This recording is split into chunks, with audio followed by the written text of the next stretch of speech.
Hi, I'm Father Bill Holtzinger from St. Anne Catholic Church in Grants Pass, Oregon. And about 2 years ago, we did a tour of the church, but it wasn't quite finished. So I thought we'd do that now because it's like 98% finished. And if, by the way, you're wondering what's in my ears, these are my AirPods. And it's hard as I do the tour, we found out when we get into the narthex, and you may not hear it because I'm using this, but there's an incredible echo. But well, let's go ahead and check this out. Notice on the church, we have the name of the church, of course, on it, the lettering.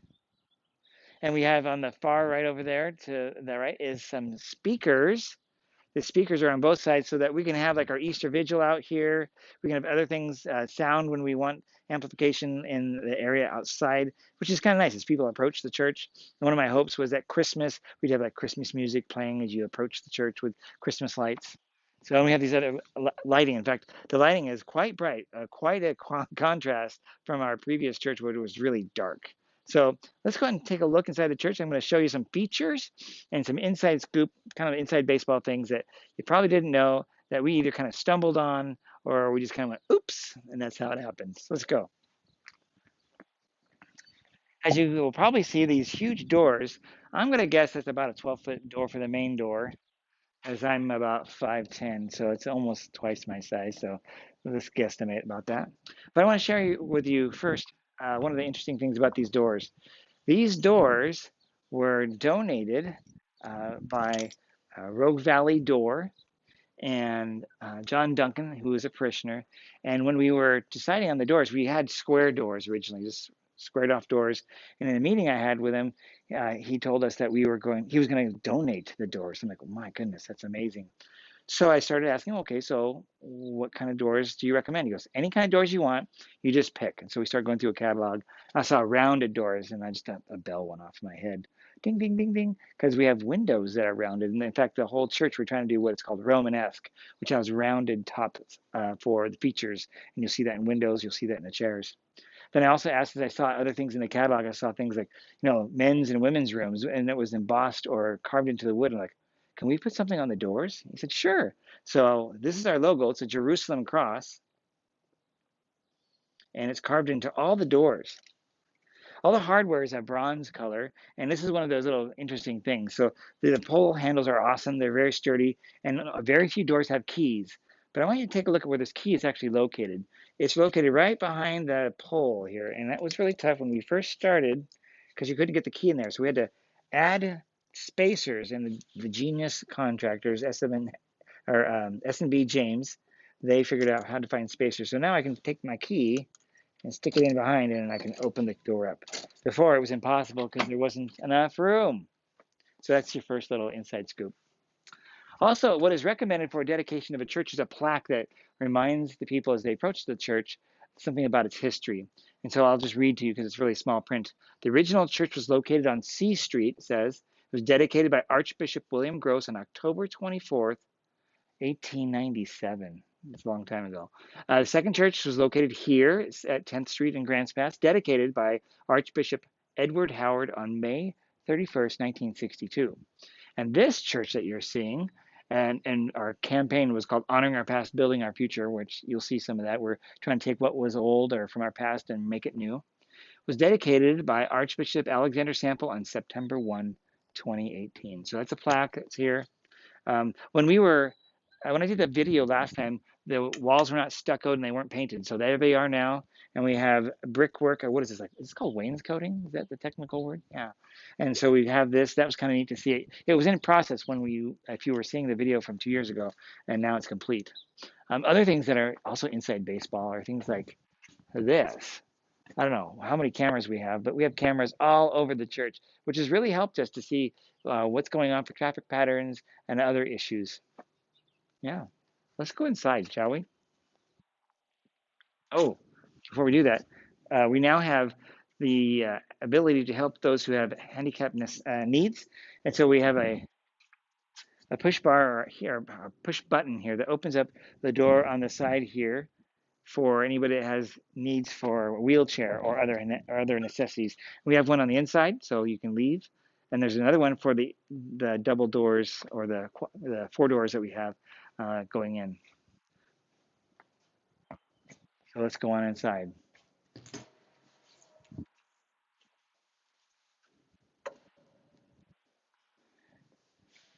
This is our narthex, and one of the features in the narthex, and that's going to, what I'll do is I'll do a 180 here. The first, or actually almost 360, it's right over here, is our first of our stained glass windows. I said we're 98% ready or completed. What we need is we have some more windows to put in, but these are the first set of windows, the Jerusalem cross. We have a storage room here, and last time I spoke about this, the storage room, I don't even think it had a door on it. In fact, none of the doors were here. And this wasn't here, your water system was not here. Let's take a look. The coolest door and the coolest room for a storage room there is. Let's see, I turn on the lights. There we go. And we have your various things like accident reports, and who knows, maybe someone needs a rosary. We have funerals. We want to make sure that people have an awareness how to get in. One of the strange things about the architecture is that the church does not face the street. The church faces in the block, faces east, and so when people come on the campus, sometimes they're trying to get into the back of the church. The only door in the back of the church is the sacristy. Oops. Pardon me. Bam, bam, bam. And then we have all these different signs we can put out, just welcome signs and such. There's another one, a welcome sign, so people know where to go. We also have a computer here, and this computer is kind of cool. So it's connected via an HDMI cable to a monitor in the parish narthex, or the church narthex. And we'll see that in a second. And of course, every storage room needs shelves. That's right, shelving. And we have on here some things like our welcome packet. So if you're new, our greeters or ushers can give you this as a registration and list of things that are going on, our mission statement, and these are ready to be given out. Also, something I kind of invited that I liked is give everybody what I like to consider an after communion mint. So these are just the mints that you can get that are kind of the ones you see at a wedding, not a funeral, a wedding. Well, those are kind of similar. A wedding, you die to yourself. Okay, anyhow. So these are, we replenish these and we just give them out to people. I think they're really helpful for couples, especially, if you know what I mean. Lean over and you say, hello, honey, and you got bad breath. You're like, oh, nice to meet you, halitosis breath. Oh. Anyhow, just for fun. It's a nice thing to do. Our goal is hospitality. We want to be aware of the people and their needs. And I thought it was kind of a new idea. Also over here, we have a big monitor. It's a 65-inch monitor, and we have different things on it. Instead of putting posters on the walls, we're putting images of like our church and other like special collections and things like, in this case, adoration on it. Here's our janitor closet. Again, it's kind of just like any other janitor closet, but look at it's awesome. These doors are amazing. And it has a set tub, so if there's this big spill or something, you can take care of that. We're going to go through here. Sorry about that, in a second, but I want to draw our attention over to the north side of the building. First thing is our recognition wall, honoring our past, building our future. This tree has leaves on it, and everybody that gave has a leaf. They weren't expecting that, but that's something we decided as a building committee. We wanted to recognize everybody, whether it be a large gift or a small gift. They would have a recognition and our way of saying thanks to them. And if they didn't want to, that's okay. We didn't put it up there if they didn't want to. We had an ask, hey, if you don't want your name on this, just let us know. But there wasn't a cost to anybody for that. Over here, our special gifts we had, designated gifts we call them. So things like the doors I mentioned, some of the stained glass windows, which are still coming in. We have a lot of stained glass window donors, and we have yet to get them all in. We have some major ones in, but not all of them. But they're all been donated and paid for, so which is great. And we're just right now they're being crafted by Willett Hauser and Associated Crafts. Other things like the Bazaar Committee helped out with our Stations of the Cross. We have new Stations of the Cross. People donated to the Tabernacle and the crucifix and lighting system and all of these special things that we wanted to have specific donations for. Over here then is a hallway where we have a sign that says AED. So we have a automated external defibrillator. And this is towards the restrooms. So we have men's and women's restrooms here. And this door goes out We have men's and women's. Men's here, women's here. And we have our first aid kit, defibrillator, as I just mentioned, and a blood spill or what they call bleeding control kit. And so there's actually a camera here too. So not in the bathrooms, but in the narthex and in here, so we can keep people safe. So we're now going to go this way. Oh, take a look at this over here as we go. We don't put much in our narthex. We want to keep it nice and clean. A little rule we have is if a ministry wants to advertise something, they bring out their own table, they set it up, and then at the end of the weekend, they also take it down. But here's one of those exceptions. This is our lighthouse kiosk. So we have all kinds of different CDs and books that get replenished and rotated for the seasons. Another thing is this. This is a kind of an interesting thing. In modern worship, I guess, a lot of people feel it's okay to bring in coffee and chewing gum and food, etc. And so we're like saying, oh, please, no gum or food in the sanctuary. We appreciate that. It happens most in funerals. So I don't know if it works or not, but it's brand new to us, so we're just trying to do what we can. Okay, going through the hallway here now. We have our bathroom. This is a family bathroom. And let's see here. And actually, I didn't have to hit the button, and it turns on. A lot of these rooms have what I call motion sensors, so the lights just turn on. And hopefully, a lot of the fixtures are touchless, so like washing your hands, drying your hands. This is our bride's room. And in the bride's room, as you can see, there's a table. So when there's not a wedding, because there's not weddings all the time, we use this for small meetings like a pastoral council or admin council. We have a window that we're covering just for this video, but it will have a stained glass window of Joachim and Anne. Get it? The Joachim and Anne, husband and wife. We also have one of our several monitors in the church, so the bride can know what's going on. This is the picture of our sanctuary. So this is a live feed from a PTZ camera, pan tilt zoom camera, and it can be changed to other things when we have video. So that's what that is. Let's see. Let's go into this other room here. And this connects to our cry room. So if you kind of do the mapping in your head, if you have a child and the child is kind of fussy, you can go, if this is too much for other people, you can take the child into the bride's room. And if the child needs to be changed, you can go all the way into the bathroom even where there's a changing table.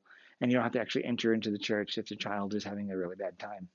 So this is our cry room. And we try to do things so like we have a book rack over here. Let's see if you can see the book rack, like this one, a kid's book on I'm going to Mass. How appropriate for a book in our cry room.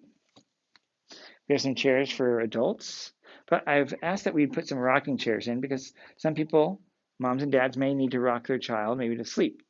One of the problems with this is, I'll just show you, this is a little inside baseball. As you can see, it's starting to mark up the bottom of see how that hits it right there? Mark up the wall. This will have a stained glass window in it as well, and it'll be of Jesus with children surrounding him. You might notice that now from here you can see out into the sanctuary, or the nave and the sanctuary. And we also have another one of these big monitors. So again, let's say mom and dad are sitting in a rocking chair and everybody's standing, they can't see anything, they can see what's going on here. Again, one of these wonderful doors, but now we have a glass pane in it, and etched in it is the Jerusalem cross. So now we're in the nave of the church, the main body of the church. And one of the dominating principles that we wanted is something simple and clean. We had a very cluttered church, a very echoey church, so we did what we could to also reduce the echo. And I'll point those things out as we go. But let's just go ahead and move over to this section over here to our baptismal font. Probably the most dramatic thing you encounter when you first arrive in the church. Something to note about this is the Jerusalem cross is big in this. In other words, it weighs large. You can see it in our paneling. This is where the on and off and power is for the baptismal font, but you'll see the Jerusalem cross there, and then we have our 4 crosses around it, but those are also inlaid in tile.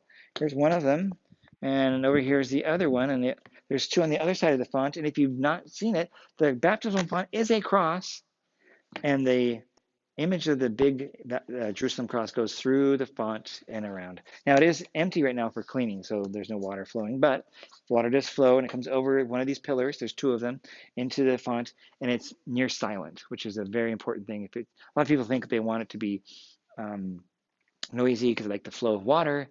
Well, that's great, but then you get a lot of people also going to the restroom and having to leave, and it creates, more importantly, the problem of white noise, and then it makes it hard for people to hear anything, especially the hard of hearing. In the back or near the baptismal font should always be an Easter candle or a Paschal candle. Here's our new Paschal candle for 2020. So we just put this in after Easter, and so this should be laid in nearby the baptismal font. Some of the things about the baptismal font that I think are worth noting is this is ready to do all kinds of baptisms, whether it be semi-immersion, immersion. Uh, it's all there for is sprinkling, if you like. To do this, though, we had to create some stairs here with railing. Lets you step up, and then notice the stairs here let you step down into the font. In other words, you're stepping into the cross, and you're being baptized, dying in Christ, and then rising out on the other side, where there's also a set of stairs for you if you were to be baptized. Coming around the side here, I can swing the camera all the way over here a little bit. Let's see, this maybe get a little dark, but this is one of the pillars. Again, people come in, there's two of them. They dip their hand in and they sign themselves whether they go in or out. But I wanted to just kind of give you a sense of what's going on in the panels behind here. This is just a wood cover with Velcro, which tells you, hopefully, that it is temporary. But what we have in here is the filtration system for the baptismal font. Inside the mechanism is basically a hot tub, and it can get up to 105 degrees if we wish. But we have your basic paper filter that you'd normally see and have to get cleaned periodically. We have a UV filter in here. We have a bromine treatment as well as a chlorine treatment as well. And then we have some magnets that go around some of the pipes just to help reduce, I believe it's the chemical nature of the water. I think it makes it softer, I believe. Eventually we're going to put metal doors, but these are wooden for the now. And let's see if I can get it on the right way. There we go. It's not perfect, but that's one of the issues we have here. So that's our baptismal font. It's a wonderful thing. And of course, we heat it up for baptisms. It doesn't take very long to do. Even if they're children's baptisms, when we pour over their head, we just lean them over one of these pillars and make sure it's warm for them. Moving over here is our Ambry. The Ambry is where we store the holy oils. In this case, you see the oil of the sick, the oil of sacred chrism, and the oil of catechumens. These are used, oil of sick, of course, for those who are ill. And I don't go here typically to get the oils because I have a small little vial in my car with me.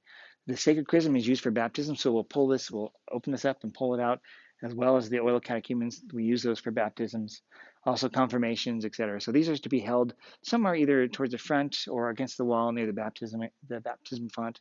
So that's where we decided to do this. This used to be a much brighter wood, matched, kind of it was a blonde color oak, but everything now is turned to a more darker color, so that's why we restained it.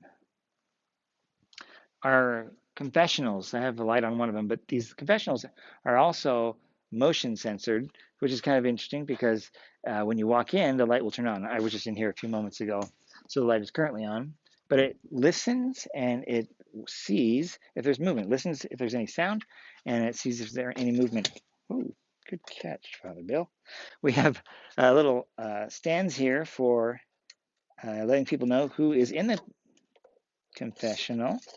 And if there's a visiting priest, we use a plaque for a visiting priest. We put this outside the confessionals. But now, if you walk in here, if you're going to have your confession, right here, you have the ability to kneel and offer your confession here. You can sit if you need to. This allows people who have special mobility needs. We can pull a chair out, and they can even come in with a wheelchair. Around the side, if you want to go face to face, you can. So the penitent is in this chair here, and I might have some literature here. I have a little candle. It's a fake candle. Here's also inside baseball. I can turn on the candle or not, so it's now in the off position. I don't want to burn down the church. So we're very careful about candles. But if you look on the sides of the walls, you'll see that there's these panels, and they're squishy. These are sound abatement panels so that what's being spoken about in here can't be heard outside. It reduces the sound dramatically. There's very little echo, and you might be able to tell just by the audio that you're hearing that there's very little echo. Again, so I can sit here, I can listen to a confession, or I can talk to somebody right there. And again, we have a crucifix. It's very simple. It's not ornate with a lot of stuff. It's very simple. So this is our confessional, and we have two of them. Again, using the same doors with glass. This glass allows, when closed, the penitent to have some privacy, but also at the same time, we're able to see if there's somebody in there. So people wait outside here and they can go in. It creates also some security for the priest and for the person, the parishioner or penitent for themselves. Now, I mentioned sound abatement, so maybe we'll swing around here. Behind us is a wall with a bunch of, well, geometric figures. And these are our sound abatement panels that we use. They are 2-foot by 4-foot strips. You can't see that part. And then we covered those things in some kind of fabric, a sound abatement fabric. So we actually had an architect in a square or rectangular holes for all these things, place the abatement in it, the abatement pieces, foam or whatever they are exactly, and then cover them up. We didn't want them to be seen, and so that's why we covered them up so they're not really, they don't catch your eye. They just blend right in after a while. Up above also is our PTZ camera. The PTZ stands for pan tilt zoom. Pan tilt zoom allows this camera to then shoot the image that you were seeing. If you might remember when you were in the cry room or in the bride's room, you could see the image. It was coming from this camera here. But they can also be remotely controlled, so it can zoom down and tilt to the baptismal font if we had a baptism, whether it be full immersion or a child's immersion, probably pouring, whatever it would be. This allows people who are in Mass, so if we have a baptism at Mass, they're not all gathered around here and everything happening behind them. So that camera is hooked up to a projector in the front of the church, and we bring a screen down, which I'll show you, and then people can stay put. We change the lighting, so it's only lit here, and it looks pretty good. So that's kind of a neat little high-tech way of doing something kind of ancient, huh? Let's keep moving on. We're going to go to our day chapel now. The day chapel was something that we weren't sure we were going to do, but it's turned into a total godsend for us. We're now in the middle of the 2020 COVID-19 coronavirus quarantine, so there's nobody in the church, and we're taking our day chapel and making it into like a streaming video studio for social media. We're going to get there. Something to notice as we keep going around, we have a lighting system called Fresco. The Fresco system, I'm not going to get into it now, other than just tell you that it electronically turns on and off the lights based on scenes. It lets us create scenes, so some lights are dark and some are light. And this can be controlled in two different locations. Some of the lights have color to them, so you'll see that here in a bit. We can change the color using this panel as well. Also, we have an iPad that we can connect to it. I believe it's either Bluetooth or Wi-Fi, and then we can do that remotely. In here is a digital mixer. I think it's locked. Oh, it's not locked. Okay. So this is a digital mixer, and it has something like 24 channels or more. And that, if that was the case on an analog mixer, it would be like this whole cabinet. We had to modify the cabinet just for the depth. But this is a digital mixer where we create scenes. We just have to press a button, and it sets everything up, and you can reset it immediately if there's a mistake, and then individually change things. We have a Blu-ray player with a monitor so we can see what's going on. If we want to use things like the Archbishop's Catholic Appeal, we put it on here, and it's supposed to project on the screen up front. We also have hearing-aided systems. So we have an FM transmitter, and then we watch these every time we use them. But it looks like a Walkman for those of you who might remember. But this is the receiver, and then they can put this headphone on. It's a 1/8" jack, so if anybody wants to, they can bring their own headphones and just plug it in there. And there's a volume control in here as well. So that's been a real help. Again, one of the issues we had, remember, I mentioned, was the sound just echoed in the previous church. So we're doing what we can to deaden sound and allow people with special needs to have that help. With that, you might notice that the floor is all carpeted too. And take a look at the pews here. So we're going to walk around here. The pews are also, they have rounded tops, but then the fabric itself is something we didn't have before. It was just all hardwood before. And that created, again, another hard surface for us, which made it difficult. So, yeah. I wonder if it might be helpful as we get to the chapel, to take a look at some of the things on the wall. One of those things on the wall, I don't know if you can see, is Our Lady of Guadalupe.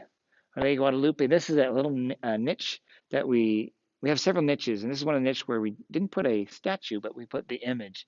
We do have a statue, but I asked our community what would they prefer, the replication or a photograph of the real original image or a statue, and they went with the image, because that's kind of the way it is. We have a similar space on the far side, if you reach way over here. another side that has just a light there. During Lent, we put the name of the elect and the candidates there, and it can be used for other seasonal things. So that's not meant for statues, it's meant for images and banners. Let's keep going. You might notice we have a lot of chairs stacked up. We don't normally have all these stacked up, but these used to be, there's like 40, almost 40 chairs that we put in our day chapel, but they're out here because we're using our day chapel for a studio. Take a look at this.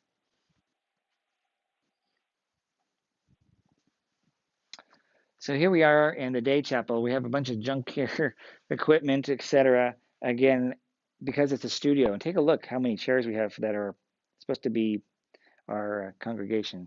Remember, we're not supposed to have many people in the masses, so we only have a few and they're separated out. So we have lighting, of course, that is also normal, but we have special lighting and a camera and tripods in here, special lighting that we can turn on so that we can help produce the mass so people can watch it online. We have here an altar that was specially made in an ambo that was specially made by Father Peter O'Brien. He was one of our parochial vicars many years back, and we asked in a conversation I had with him, he asked actually if he could do something for us and make some chairs or something. And I said, sure. And as we were talking, I said, well, we're going to have this day chapel.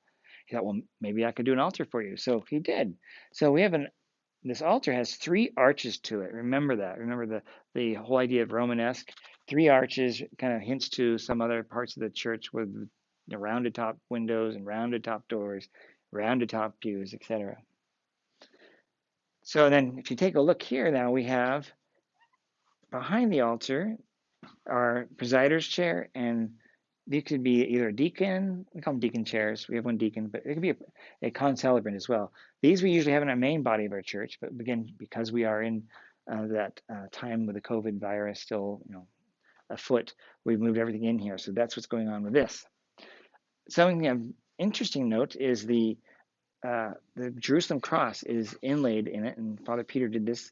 This one has the full cross in it to designate the presider's chair, whereas the deacon chairs or the concelebrant chairs just have a part of it. So, yeah. Above is our crucifix. The wood here is made out of the same wood that we made the doors with, and it was also donated. The corpus is interesting because this is the corpus we had in our previous church, which was on some myrtle wood, a big cross on myrtle wood, which was donated. This came from Germany, and the myrtle wood came from our area. It's a rare wood that we have. But something interesting, an artisan, Chris Hart, came and I talked to her and asked her if she could paint this. This was all just brown, this corpus. And she then, I said, please paint it lifelike colors. So get a look at this. She even put crowns of a crown of thorns, put thorns in it. We had access to, and someone had purchased a crown of thorns, kind of a souvenir from the Holy Land, and we took that and we snapped off the actual thorns, and she glued them in there and then painted red on them for the blood. So this is pretty impressive. It's very lifelike. It really makes it pop. It's one of the kind of the center points of beauty of art in this space. So that's what's going on there. And we can do some banners if we need to. So we don't, again, we only have typically daily mass in there, but now we're doing Sunday masses. So let's take a look as we now go out.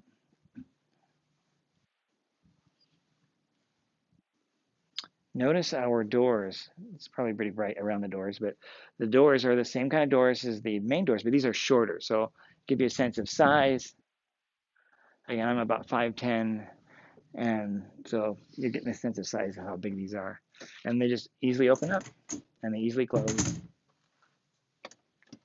Got to make sure they're always locked.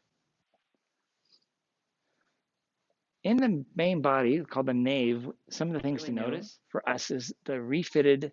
Remember, I said building our future, honoring our past, building our future. Well, we honored our past by using the statues we had in the previous church, but then in Chris Hart, that artisan I mentioned, repainted them and reconditioned them. So this is Saint Therese of Lisieux, Saint Teresa the Little Flower,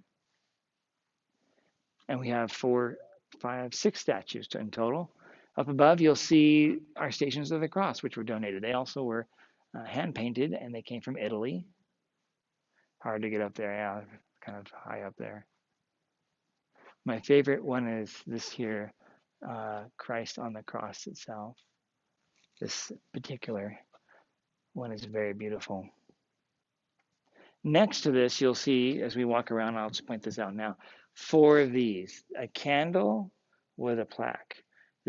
Was used for the dedication of the church. So the ritual for the dedication of the church has this light candles and 4 parts of the church symbolizing the 4 gospels and the 4 directions in the earth. So the idea is the gospel goes out to all corners of the earth.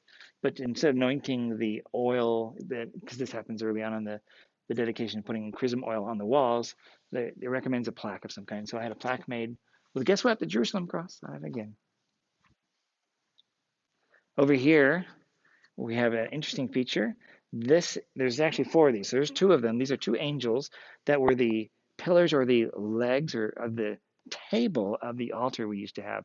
We have a marble altar in our previous church, and it had 4 legs for it. And these were the legs, these beautiful marble angels. And we made them kind of built into this pillar.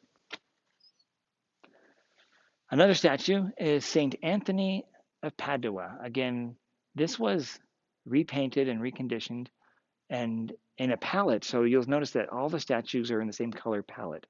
And they're being keyed off of a statue behind me, a statue of Saint Joseph. So let's head over this direction. Again, more Stations of the Cross. But this is the choir area. We have the chairs removed, but they are here. We have microphones above us. And behind here is our storage room. I'll leave you with that storage room for the stands and other chairs and instruments and things like that for the choir. But I want to mention this statue. It was hand carved. Well, it's originally machine carved, and then the finery is done by hand. It's a wood carving as opposed to plaster or ceramic or resin. Other ones typically are. So this is very, very heavy. There was a St. Joseph statue many, many years ago, and as the story goes, and I don't know how true it is, somebody had taken the previous statue that they didn't like, and they either threw it in the river or got rid of it. But either way, it turns out we didn't have a St. Joseph statue anymore. So Bob Bush of a wonderful memory and the Bush family, but specifically Bob, he then on his own then purchased this statue from Italy, had it ordered, and that was the statue we had ever since I've been here, and I've been here now 10 years. So this is good, probably, I don't know, I'd say almost 20 years old before that. So it's been with us for a long time, but it didn't match the St. Mary statue we had, and that was a problem. So we fixed that. Let's go ahead and go into the sanctuary here. Maybe I'll go from this side to around, but everything is marble. So these were all new accoutrements: the ambo, the altar, and the stand for the tabernacle. We'll come up close to each one of these to take a look at them. But they're made out of crema marfil is what it's called. And you'll notice the features that they have is an arch again to kind of signal the Romanesque feature in our Jerusalem cross. This ambo, we wanted to make sure it didn't look like a big block, but clearly like some kind of a lectern. An ambo is a combination of a pulpit and a lectern kind of in one. It's very large. If you come around the side here, you can see what it looks like from inside or from the front here. So you imagine yourself being the preacher. Here you are, standing at the ambo, has all the electronics in a cubby underneath here. You put books down here, maybe a water bottle. Who knows? Oh wait, no food in the church, right? So that's what it looks like. You see all the pews. We can hold about 555 people in the pews here. And when we had our dedication, we used the day chapel as overflow, and the area around the baptismal font and even the narthex with chairs. We came to something like 820 people. Our altar, interesting here, we have an altar. I'll take the altar cloth off here if I can. There's some glue there. If you can see here, this is hard to see, but there are 4 crosses here. It's actually 5 crosses symbolizing the wounds of Christ. There's 1, and there's 4 on the corners, and there's 1 in the center. I don't know the history of that, but the gentleman that did this altar did the altars at Sacred Heart in Medford and Shepherd of the Valley in Center Point, and they have the same feature. So this altar has a lot of things similar to those altars. For example, this is the same size that the altar in in Medford at Sacred Heart. And the type of marble is the same they use at Shepherd of the Valley. Another interesting point behind the altar are these panels, and one of them, when originally it would open up, this one right here, and there's a drawer. They just use, hardware you use for a typical like kitchen drawer, but the drawer is made out of marble here, and it had a nice felt interior where we placed relics. We've had a relic of Fidelis Sigmaringen, so in the previous altar, and it was embedded in the top or the mesa of the altar. And the new rubrics say it shouldn't be on the mesa, it shouldn't be on the top, it should be underneath. So we placed this underneath. So in the dedication, we placed that particular relic in there, but we were also given a gift by Archbishop Sample. He gave us a gift of St. Benedict. The reason behind that, because he had some other options for us to have. He was being so generous. I said, please, could we have St. Benedict? Because many of the people, including myself, went through Mount Angel Seminary, which is the custody of the Benedictine order here in Oregon, just near Salem. And so this church has been given the gift of St. Benedict, not just by the priest, but now a relic of St. Benedict. Let's go around now to the tabernacle here. The tabernacle is a little bit higher, and it needs to be so that when people are in the pews, they can see it. This was originally the same height as the altar, but we wanted it ordered higher. So we had an extra, platform on the bottom here done. And again, you see the arch and the Jerusalem cross. This tabernacle was donated by the Murphy family, and it had some leather in here, and it was really grungy after a while. I don't know how old this is. It could be a good 100 years old. But we took it then to Adrian Hammers in New York City. We shipped it off, and it came back like it's new. And so something like this would be hundreds of thousands of dollars, and it was way less than that just to clean it. So this is a really great gift, and it's sized perfectly for our sanctuary. So that's kind of neat. We also have a sanctuary candle. A parishioner wanted to donate this. We had another one, but it wasn't as nice, and so she donated this stand for it. So that's our sanctuary candle. So let's move up to the cross itself. So the wood of the cross is myrtle wood. Again, from a parishioner and a family. They got the myrtle wood from here locally in the Grants Pass area. Myrtle wood is very rare. I think you only find it in this area and in Israel. The corpus, the cross, was also here, was on our west end of our church as just an additional corpus on a very inexpensive cross, very cheaply made. But it was also brown. And so I asked Chris Hart once more. She, by the way, is not just an artist, and her expertise is statue painting. Well, interesting, isn't that? How interesting. We would have a statue painter when we have a need for an unusual thing, which would be statues. So this statue was painted lifelike colors. And then also, again, she put the thorns on there. Those thorns, I think those are from a holly bush. I'm not sure. They're not the crown of thorns per se. But for those reasons, during seasons like Paschaltide or when we're getting ready for Easter during Holy Week, some places will cover their statues or crucifixes. We would damage this if we did. So if you noticed in the day chapel, we put a white cloth over it. Well, at, let's say, the Palm Sunday Mass, we put a red kind of cloth dangling over the horizontal bars of the cross. Another feature around here is our archway here. The archway is lit by LEDs as well as the cross. The LEDs, though, here we have a special feature. We can, with this panel, change the colors. So let's see, it's set to white, and now we can do green. Depending on the way the camera is recording, sometimes it flickers because these are LEDs. And then there's purple. But you can do any color you like. For example, I'll go, that looks like pink, doesn't it? Yeah, you can do pink. But we can go pink and get it maybe more purple. We can go this way and make it more red. Right? So you can do all kinds of things with it. You can even have it cycle through all the colors automatically, which we will never do at Mass because that would be just absolutely crazy and annoying. Very distracting. But it is now Easter season for us as I record this, so now it's white. There we go. So come on over here. I want to show you now one of the interesting things about our altar. To get it here, this thing weighs some 2,700 pounds, and it was in two parts, the mesa, the top, and the bottom. To get it here, they had it on a forklift. It was interesting. But to get it positioned with some accuracy, they had to use a pallet jack. here's the interesting thing: the pallet jack is inside the altar. It was the pallet jack is one of those things you kind of have a big handle and you pump it up and down, it raises up and down. Well, you had to cut off that handle, make it shorter, and it's embedded inside here, and we can see it because this arch here actually opens up, and I have to open it up here. I'm going to do it with my knees. So if I go in here, I don't know if you can see that, but give it a try. So there's a pallet jack in there. It's kind of dark, but that is built in to the altar. And that helped us position it. We have no plans of doing concerts in here where we move this back. This is supposed to be non-movable, but at least if we need to, move it for small increments. I'm going to close this door. I've got magnets on the edges, and so it kind of slams very loudly, as I said. If you have seen already the video about our sacristy, I want to encourage you if you haven't. This is the door to the sacristy, and there's an equal or one on the other side as well. So we can access the sacristy from either side of the sanctuary, and vice versa. We can get into the sanctuary here from the sacristy either side. Okay, let's keep going.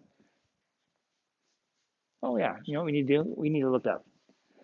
Let's back up. And one of the interesting things I mentioned earlier was when we had baptisms, we showed a video. But how do we show video? We're not going to show it on the cross. Well, there's a screen up there, so I'm going to have it come down. There's a switch I just clicked on the wall, and it comes down. It's very slow, kind of like molasses. And I'll stop it, and that'll go back up. It comes down quite a ways, and we're able to then from this have the projector, which is up here. Boy, it's white colored, and you really can't see it too well. But that's the whole idea. We don't want it to be really visible, really obnoxious. But it works really well in that regard.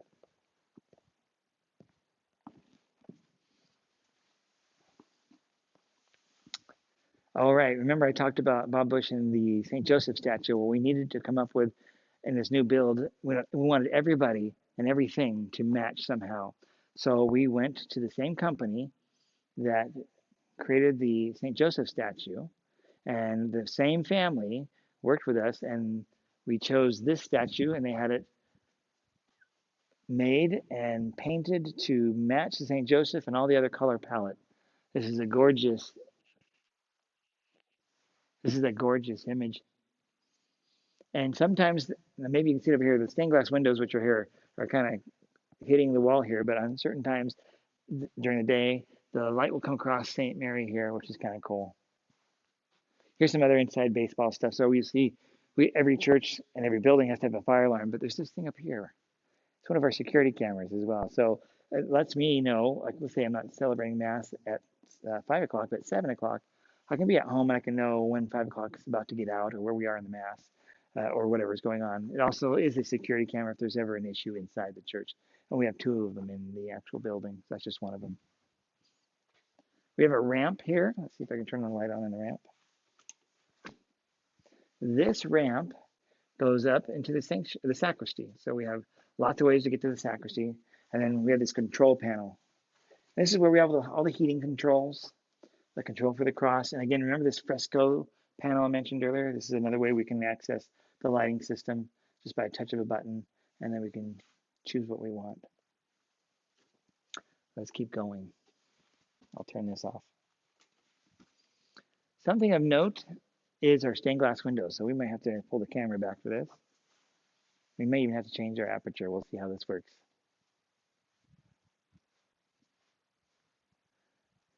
This is the stained glass window of the Holy Spirit, obviously. Some of the features that we have in here that all these windows have are the trifoil at the very top. It's very hard to see as a triangle with 3 leaves that are green and the triangle is red, symbolizing God, who is Trinity, and then the rays shining down of God's love and God's grace. You see, of course, the dove symbolizing the Holy Spirit and the 7 flames of the gifts. This came from the Nicene Creed, where the other windows you'll see it's Father, Son, and Holy Spirit are the windows. The first 2 came from the Apostles' Creed, but because the wording is so short in the Apostles' Creed regarding the Holy Spirit, we then changed over to the Nicene Creed for this. We have an exit door only used as an exit door. It says not an exit, so this is an emergency exit, but it's not an exit for anybody with a handicap, like mobility issues, because there's stairs and we go boom, boom, boom, boom. It'll be a bad day for you if you had to do that. But otherwise, people can leave there. I can go down there all the time, so it's not an exit for handicap. Notice here's our statues again, our 4 statues, and then another wonderful redo of another statue of Saint Anne. Chris Hart took this under care, and she remembers as a child seeing and looking at this image, and the paint job on it what previously was, well, to be questioned, or maybe it wasn't so great, and now it just is amazing. And again, it falls in line with the rest of the color palette that we're doing with all the statues. And we have another stained glass window here, so let's see if we can get this one in view. I have to pull the camera back again. So remember, Father, Son, and Holy Spirit. These are our Trinity windows. So here's the sun. Hopefully, again, you see the images. You can see the trifoil, at the top with the rays. But now the symbol of Jesus is a crown of thorns and 3 nails. Now, people are asked, what's that flower? What's the deal with that? Well, the flower is an Easter flower. And so this is a symbol of his passion, death, and resurrection. Again, these were done by Willett Hauser and Associated Crafts in Winona, Minnesota. Oh, something to note, if we can pull the camera over to this side, we have half windows way on the other side. It may not come out really well, but those are going to be filled in hopefully soon with the same company. They're going to be in the center is going to be a star, and the outside of our church has a star, Star Bethlehem, and then here we have 2 angels that will be there as well. So that's kind of neat. Moving on to our next statue is the statue of the Sacred Heart. This also had some issues with color. So one of the things that Chris Hart changed was the red robe. It was a cream or white, and it really didn't distinguish that robe much because the rest of it was like that. And I really was like, I think we need to have it red. So she thought about it, prayed about it, and she said, yep, that's the way to do. But something she added that was not there is the edging of the statue. The stencil work is done. She created all that by hand. Pretty amazing. Moving on, we have our candles, votive candles. So people, when they come to church, they can offer a prayer. They take a little stick here and they light it from another light and they place it in whatever one they want. One time we had somebody coming in and lighting almost all of them, which was a problem. I had to ask them, hey, just light 1 or 2. We have ones that are 5-day candles and some that are, I think, just like 1-day candle. Let's see, 10-hour candles. Moving on. We got the last stained glass window. And this is the Father. So again, at the very top, you can see that is the trifoil with the rays. And then we have a traditional symbol of God the Father is a hand.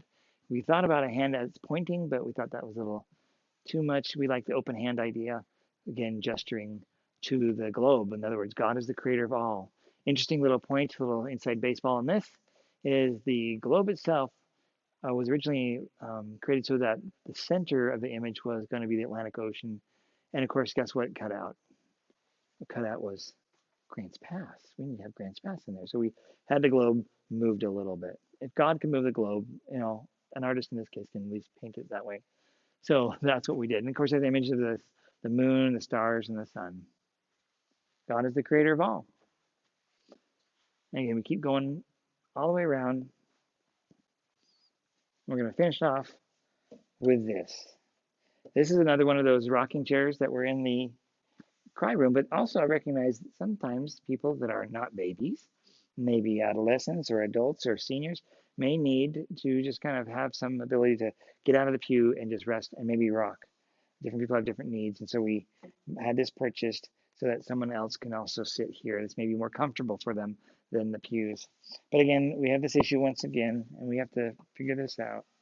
As we have little issues here. So someone's rocked the rocker right into the wall and scraped it against the bottom there. So we'll figure that out.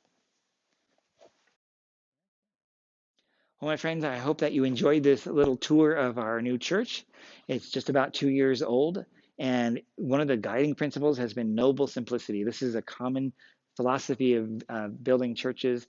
It's not overly ornate. It's very simple, hopefully clean edges, and it has that, that sense of making the most important things clearly visible and intelligible.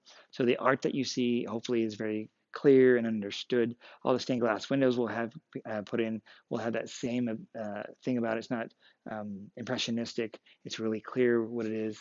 So if you ever want to come and take a look for yourself, we can always arrange for a tour. You just have to call the office. But you can also just come to Mass. Our normal Mass times on Saturdays are 5 o'clock in English and 7 o'clock in Spanish. And on Sundays, they're at 8 o'clock and 11 o'clock.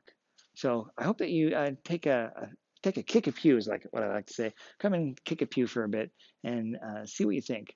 Remember, the whole idea of this church is the church doesn't speak for itself. It speaks and tries to point us to the one who is Jesus Christ, who is our Lord and Savior. And of course, we come here and we worship him. And the architecture and the art is intended to help raise our minds and our hearts to this very reality.